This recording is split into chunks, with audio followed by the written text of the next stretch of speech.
আল্লাহ আমার রব, এই রবি আমার সব। দামে দামে তন মনে তারি অনুভব।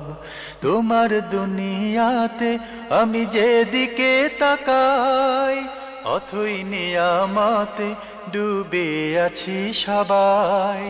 পাক পাখালির গানে শুনি তসবি কলো রব, তসবি কলো রব। আল্লাহ আমার রব, এই রবি আসসালামু আমার আলাইকুম। সব।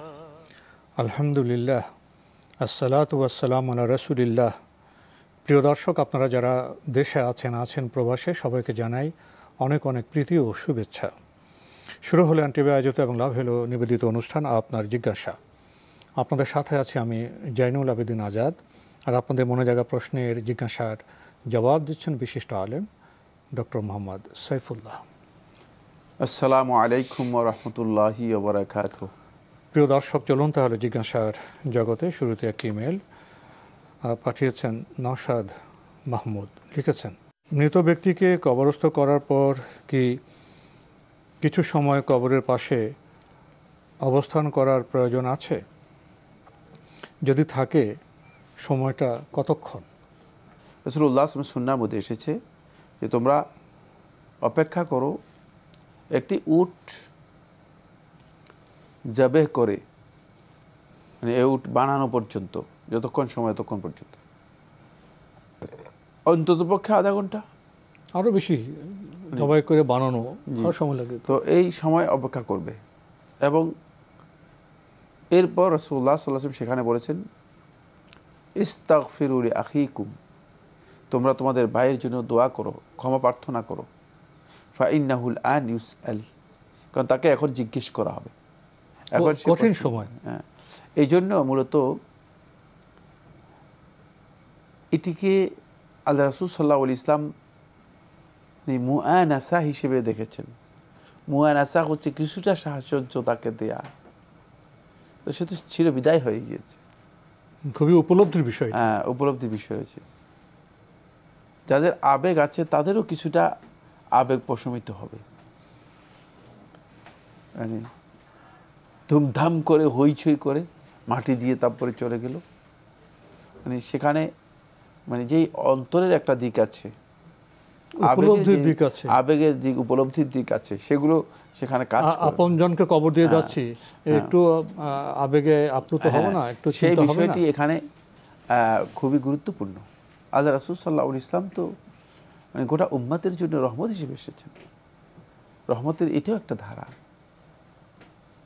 এই ব্যক্তিকে রেখে যাচ্ছেন মাটির নিচে, এ তো আপনারই আত্মীয়, আপনারই কাছের মানুষ, হতে পারে আপনার কলিজার টুকরা সন্তান।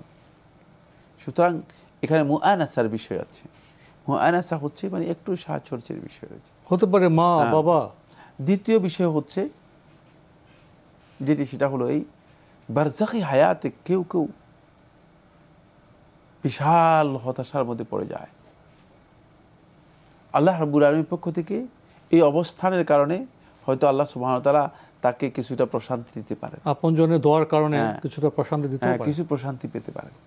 এই কারণে রাসূলুল্লাহ সাল্লাল্লাহু আলাইহি ওয়াসাল্লাম একটা সময়, একটা ডিউরেশন রাসূলুল্লাহ সাল্লাল্লাহু আলাইহি ওয়াসাল্লাম চেয়েছেন যে এই ডিউরেশনে মানে আপনজন যারা আছে তারা সেখানে অবস্থান করবে। এই কথার অবশ্যই গুরুত্ব আছে।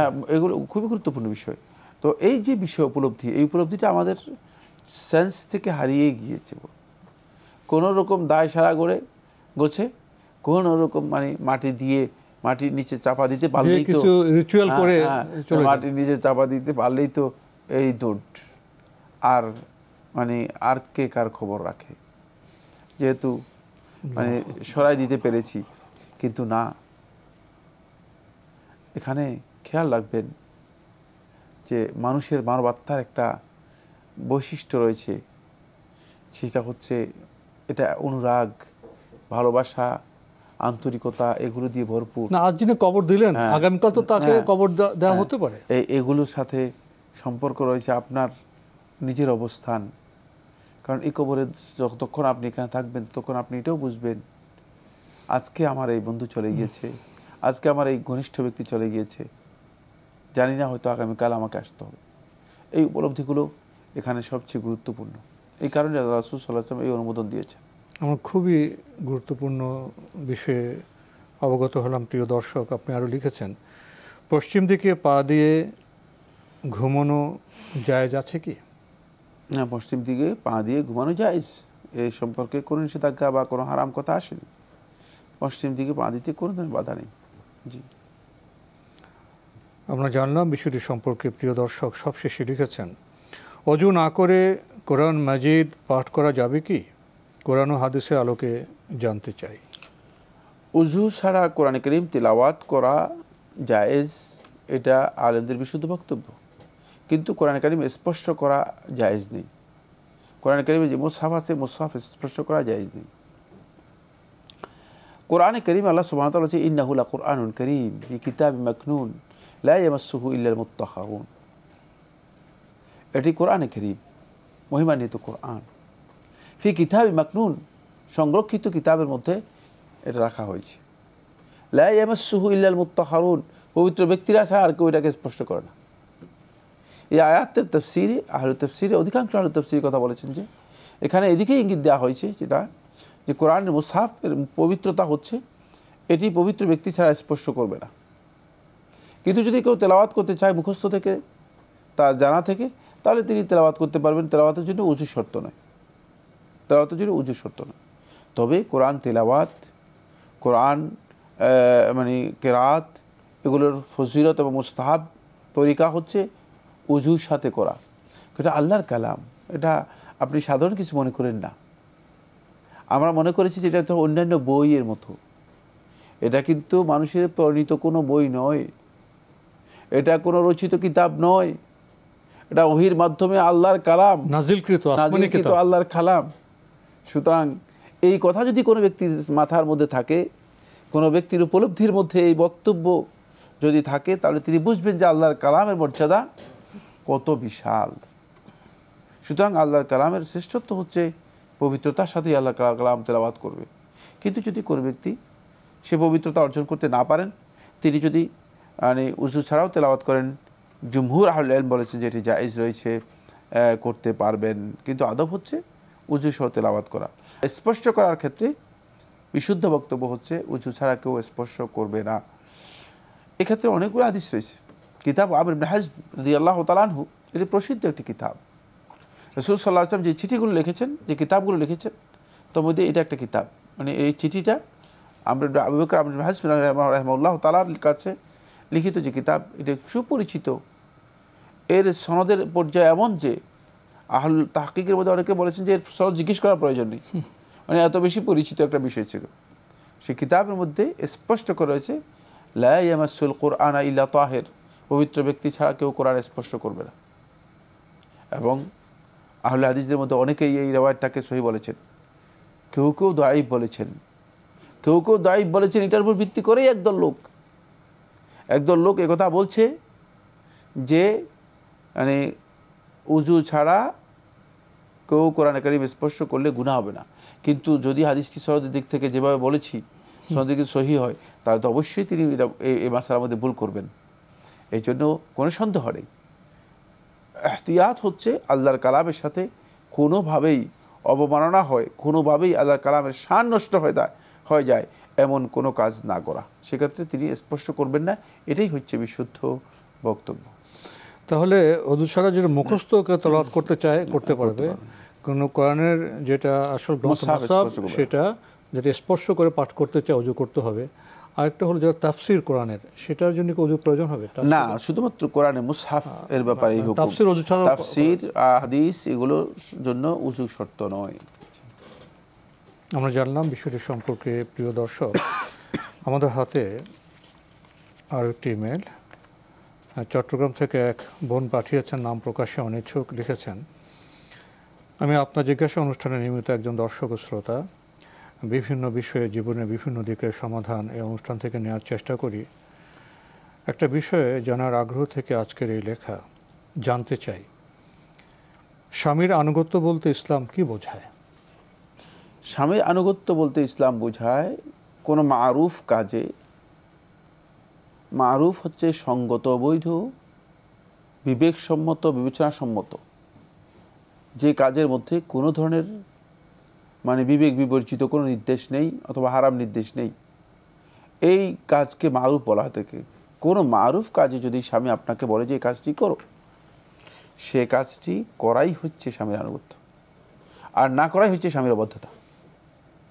সুতরাং স্বামীর আনুগত্য এটি ইসলাম ব্যাপকভাবে নিয়েছে। আল্লাহর আনুগত্য এবং রাসূলের আনুগত্যের সাথে সাংঘর্ষিক হলে স্বামীর আনুগত্য নেই, কিন্তু আল্লাহর আনুগত্য এবং রাসূলের আনুগত্যের সাথে সাংঘর্ষিক না হলে, স্বামী যদি ঘরের কোনো কাজ করতে বলে অথবা স্বামী যদি বলে যে আমাকে এই কাজটি সহযোগিতা করো, তাহলে এই কাজে সহযোগিতা করা স্বামীর আনুগত্যের অন্তর্ভুক্ত।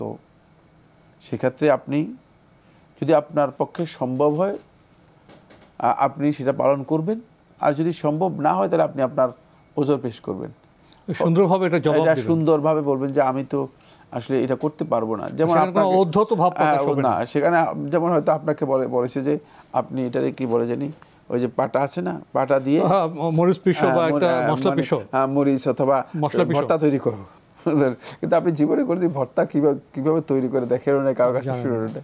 তারপরে পাটা, তারপরে এটাকে উতা বলা হয়, আপনার হাতে অ্যালার্জি আছে, মরিচ আপনি ধরতে পারেন না, সেগুলো আপনি কোনো সময় কোনো ব্যবহার করেন নাই না, আপনি সুন্দরভাবে বলবেন, শালীনভাবে বলবেন যে আমি এটা একবারেই জানি না, আমাকে ক্ষমা করা ছাড়া কোনো উপায়, আমি অসমর্থ। তাহলে অবশ্যই বিবেচক যদি হয় তাকে, তিনি এই বিষয়টি বিবেচনায় নেবেন এবং সেটা সমঝোতার মাধ্যমে সুরাহা করা সম্ভব। কিন্তু মানে আপনি যদি বলেন যে আমি কি এই কাজ করতে আসছি নাকি এখানে, সেটা অহংবোধ থেকে যাবে না, তখন নিজেদের মধ্যে একটা ভুল বুঝাবুঝি তৈরি হবে। ছোট ছোট ভুল বুঝাবুঝি একত্রিত হতে হতে এক পর্যায়ে দাম্পত্য জীবনে কলহ এসে যায়। গুরুত্বপূর্ণ একটি বিষয়ে কথা শুনছিলাম স্বামীর আনুগত্য প্রসঙ্গে। আপনি আরও লিখেছেন, বলা হয় স্বামীরা স্ত্রীদের অভিভাবক, এ কথার তাৎপর্য কি? অভিভাবক শব্দটি এখানে আসেনি, স্ত্রীর অভিভাবক শব্দটি, স্বামীরা স্ত্রীর অভিভাবক কোরআন হাদিসে কোথাও আসেনি। যেটা এসেছে সেটা আর-রিজালু কাওয়ামুনা আলা-নিসা, নারীদের উপর তাদেরকে কর্তৃত্ব দেওয়া হয়েছে। কর্তৃত্ব হচ্ছে মানে যেহেতু এই ফ্যামিলিতে ব্যবস্থাপনা আছে, একজন দায়িত্বশীল অবশ্যই থাকতে হবে, অন্যথায় এটা বিশৃঙ্খল একটা সিস্টেম তৈরি হবে, যে সিস্টেমে বিপর্যয় ছাড়া, ফাসাদ ছাড়া আর কিচ্ছু হবে না। এই কারণেই আল্লাহ সুবহানাহু ওয়া তাআলা এই কর্তৃত্বটুকু দিয়েছেন। আর এই কর্তৃত্বের নাম এটা নয় যে মানে তিনি অত্যাচার করবেন, জুলুম করবেন, তিনি তার মন মতো নির্দেশ দিবেন। অভিভাবক শব্দটি কোরআনে কারিমে কোথাও আসেনি। আমরা জানলাম বিষয়টি সম্পর্কে। প্রিয় দর্শক, আমাদের হাতে আরও একটি ইমেইল পাঠিয়েছেন অনিক, ঢাকা থেকে। লিখেছেন, কবরে আযাব ভোগ করতে করতে সে যদি হযরত ঈসা আলাইহিস সালামের কাছে ইরশাদ করে আমাকে পুনরায় দুনিয়ায় পাঠালে আমি আল্লাহর ইবাদত করব, তখন হযরত ঈসা আলাইহিস সালাম আল্লাহর কাছে বলবে তাকে ক্ষমা করে দিতে এবং দুনিয়ায় পাঠাতে, তখন আল্লাহ তাকে দুনিয়ায় পাঠাবেন। এই ব্যাখ্যা আমি ইউটিউবে দেখলাম, এটা কি সত্য? আমি বাসায় বললাম মরার পরে আর দুনিয়ায় পাঠাবেন না, এইটুকু জানি। ভিডিও দেখে আমি বিষয়টিকে মিথ্যা বলেছি, এতে কি আমার গুনাহ হয়েছে? না, গুনাহ হওয়ার কোনো কারণ নেই। এই বক্তব্য আমি জানি না, ইউটিউব থেকে আপনার জ্ঞান নেওয়ার জন্য চেষ্টা করবেন না, কোরআন হাদিসের জ্ঞান আহলুল ইলমের কাছ থেকে নেবেন। মানে ইউটিউবের জ্ঞানের কারণে আপনি এই ধরনের বক্তব্যের মধ্যে পড়ে গিয়েছেন, এর কোনো ভিত্তি আছে আমার জানা নেই। এ বক্তব্য একেবারেই মানে যথার্থহীনভাবে বলা যায় যে এটি ভিত্তিহীন একটা বক্তব্য, মানে জালিয়াতি ছাড়া আর কিছুই নয়। কোনো হাদিস তো দূরের কথা, কোনো আলেমের বক্তব্য এখানে এই ধরনের নেই। ঈসা আলাইহিস সালাম নিজেও তো কিয়ামতের আগে আসবেন আবার দুনিয়াতে, সুতরাং ঈসা আলাইহিস সালামের কাছে যাবে কারা?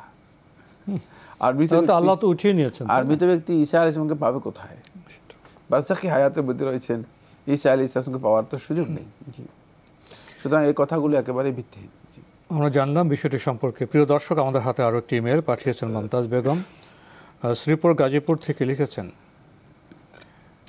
আমার শরীর জ্বালাপোড়া করে 24 ঘন্টা, ঘরে বসে শান্তি পাই না, শুয়ে শান্তি পাই না, নামাজ পড়তে গেলে বেশি সমস্যার সম্মুখীন হতে হয়, রোজা রাখতে পারি না, অস্থির অস্থির লাগে 24 ঘন্টা, আর বাড়ির চালের উপর কী যেন সবসময় হাঁটাহাঁটি করে, আর টিকটিকির মতো শব্দ শোনা যায়।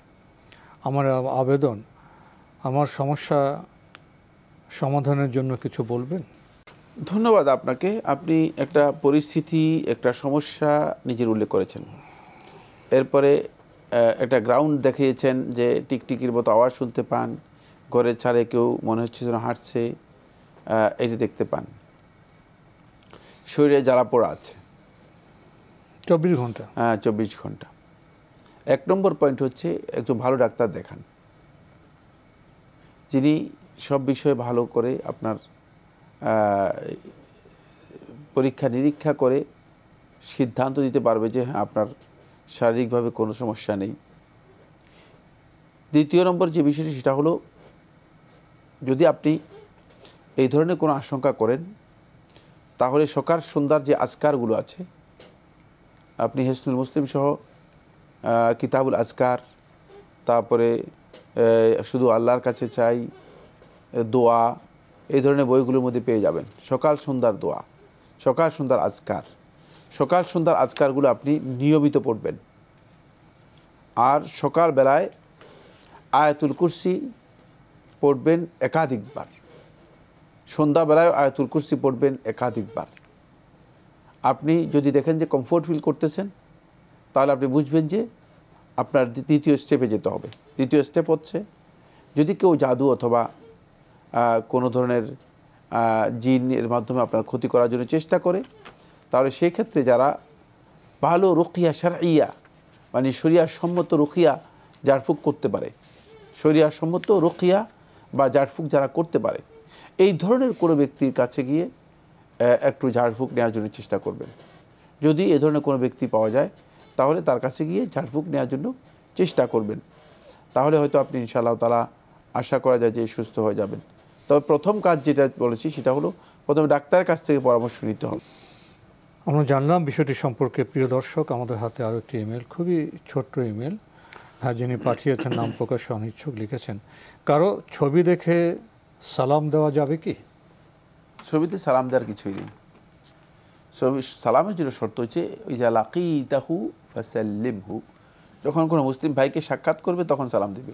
ছবি সাক্ষাৎ নয়, ছবি দেখা এটাকে সাক্ষাৎ বলা হয় না, স্বপ্নে দেখা এটাকে সাক্ষাৎ বলা হয় না। জি, আমরা জানলাম বিষয়টি সম্পর্কে। প্রিয় দর্শক, আমাদের হাতে আরও একটি ইমেল পাঠিয়েছেন আব্দুল হান্নান, লিখেছেন, আমরা যারা দেশের বাইরে থাকি তাদের মধ্যে থেকে খুব কম সংখ্যক মানুষই আছে যারা ফ্রেশ মাংস কিনে খেতে পারে। বেশিরভাগ মাংসই হিমায়িত। কাজে চাপে বা সুযোগ না থাকার কারণে ফ্রেশ মাংসের মার্কেটে যেতে পারি না এবং বাধ্য হয়ে ওই হিমায়িত মাংস কিনে খেতে হয়। তবে মুরগির মাংসের প্যাকেটের গায়ে হালাল শব্দটি লেখা আছে, কিন্তু গরু বা ছাগলের মাংসে এটা লেখা থাকে না, তাই আমি খাই না। মুরগির মাংসের প্যাকেটে হালাল লেখা আছে, তারপরও সন্দেহ হয় যে তারা হালাল লেখা প্যাকেট ছাপিয়ে গড়পড়তায় ইচ্ছে মতো জবাই করে বাজারজাত করেছে। আমার কি করা উচিত? দয়া করে পরামর্শ দিলে উপকৃত হব। আপনি হালাল লেখা থাকলে সেটাকে খাবেন কি খাবেন না? হ্যাঁ, হালাল লেখা থাকলে খেতে পারবেন। এখন আপনি সন্দেহ করার কোনো দরকার নেই। সন্দেহের ভিত্তি কী? সন্দেহের ভিত্তি অনুমান, আন্দাজ অনুমানের উপর একজন ইয়াকিন বলতেছে এটা হালাল, এবং তিনি হালালের প্রক্রিয়া দিন, কারণ হালাল তো এমনি লেখা যায় না, হালাল লিখতে হলে অবশ্যই একটা সিস্টেম আছে, সেই সিস্টেমে তিনি হালাল লিখেছেন।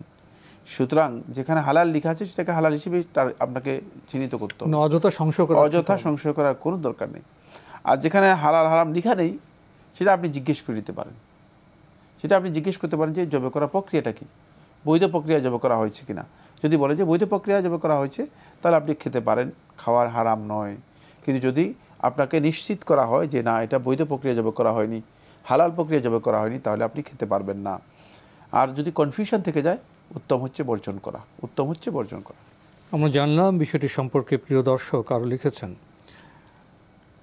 আল্লাহর নাম নিয়ে জবাই করা হয়নি এমন খাবার খাওয়া মানে হলো আল্লাহর আয়াতসমূহ অবিশ্বাস করা। ঈমান তো ধ্বংস হয়ে যাচ্ছে, অথচ আমরা বুঝতে পারছি না এবং বোঝার চেষ্টা করছি না। খুব চিন্তিত আছি, আপনাদের পরামর্শের অপেক্ষায় রইলাম। এখানে আপনি সূরা আল আনামের 118 নম্বর আয়াতের কথা তুলে ধরেছেন। সুতরাং তোমরা আহার করো তা থেকে যার উপর আল্লাহর নাম নেওয়া হয়েছে, যদি তোমরা তার আয়াতসমূহের ব্যাপারে বিশ্বাসী হও। ধন্যবাদ। আল্লাহ রাব্বুল আলামিনের নাম নিয়ে জবাই করা না হলে সেটা খাওয়া হারাম, ইমানদার ব্যক্তিও খেতে পারবে না। যেটা আল্লাহর নামে জবাই করা হয়নি সেটা খেতে পারবে না, সোজা কথা।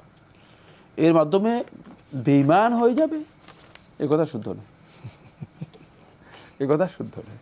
তিনি তো আসলে হারাম খাচ্ছেন, তাও ইচ্ছে খাচ্ছেন না। তুমি কি নিশ্চিত যে আমি হারাম খাচ্ছি? নিশ্চিত নয় তো সেটা।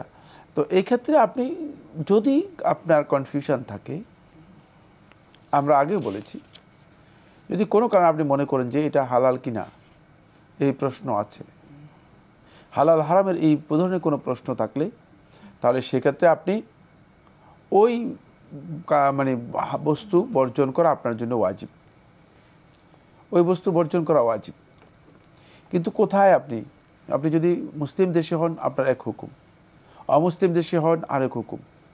আর আপনি যদি নিশ্চিত জানেন যে দোকান থেকে আপনি জিনিস মানে গোশত অথবা এই জাতীয় জিনিস কিনেন, মুসলিমের দোকান, এবং ইমেল পাঠিয়েছেন বাহরাইন থেকে, তো মুসলিম দেশ তো একটা, তাহলে তো এখানে প্রশ্নই আসে না। এখানে জিজ্ঞেস করার কোনো সুযোগ নেই যে কোনটা হালাল কোনটা হারাম। এখানে এই প্রশ্ন করাই জায়েজ নেই। আপনি নিশ্চয়ই জানেন যে এরা মুসলিম এবং এরা ইসলামী তরিকা অনুসরণ করে থাকে, হালাল হারামের ব্যাপারে তাদের সচেতনতা আছে, তারা সচেতন। সেক্ষেত্রে এই ধরনের প্রশ্ন করাই অবান্তর, প্রশ্ন করার কোনো সুযোগ নেই। কিন্তু তারপরেও কোনো ব্যক্তির কনফিউশন থাকলে আমরা বলেছি তিনি খাবেন না, পরহেজ করবেন, কিন্তু পরহেজ করবেন। কিন্তু এর অর্থ এই নয়, এর অর্থ এটা নয় যে তিনি কোনো কারণে যদি এ ধরনের কোনো বস্তু খেয়ে ফেলেন তিনি কাফির হয়ে যাবেন, ঈমান হারিয়ে যাবে। এই ফতোয়াগুলো আমার মনে হচ্ছে যেন অতিরিক্ত এবং এক্সট্রিম কথা ছাড়া আর কিছুই না। তো আজকে আমাদের এখানেই শেষ করতে হচ্ছে। আপনাকে অনেক ধন্যবাদ। আপনাকে অনেক ধন্যবাদ। প্রিয় দর্শক, আমরা দেখছিলাম এনটিভি আয়োজিত এবং লাভ হ্যালো নিবেদিত অনুষ্ঠান আপনার জিজ্ঞাসা। আমাদের অনুষ্ঠান আপনারা এনটিভি অনলাইনেও দেখতে পারবেন। ভিজিট করুন www.ntvbd.com। এছাড়া ইউটিউবে এবং আমাদের ভেরিফাইড ফেসবুক পেজে অনুষ্ঠান দেখতে পারবেন। শেষে এসে খাদ্য প্রসঙ্গে খুবই গুরুত্বপূর্ণ কথা এসছে। খাদ্য হালাল কিনা, আল্লাহর নামে জবাই করা হয়েছে কিনা, দেশের পরিস্থিতি, বিদেশের পরিস্থিতি, বিদেশটা কোন দেশ, মুসলিম দেশ না অমুসলিম দেশ, এখানে বিবেচনার অনেক বিষয় আছে। মূল কথা হলো আমরা যেখানে অবস্থান করি না কেন আমরা হালাল খাদ্য গ্রহণ করব সে ব্যাপারে আমাদের অবশ্যই সচেতন থাকতে হবে। তবে অযথা সন্দেহ বাড়াবাড়ির প্রশ্রয় ইসলামে নেই। প্রিয় দর্শক, চিঠি লিখুন, প্রশ্ন পাঠান আমাদের ঠিকানায়। পরিচালক আপনার জিজ্ঞাসা, এনটিভি, বিএসসিসি ভবন, 7ম তলা, 102 কাজী নজরুল ইসলাম এভিনিউ, কারওয়ান বাজার, ঢাকা 1215। ইমেল অ্যাড্রেস আপনার জিজ্ঞাসা @ntvbd.com। মহান আল্লাহ আমাদের সবাইকে নিরাপদে রাখুন, রাখুন শান্তিতে। আসসালামু আলাইকুম। আল্লাহ আমার রব, এই রবি আমার সব, দামে দামে তুন মনে তারি অনুভব। আল্লাহ আমার রব, এই রবি আমার সব।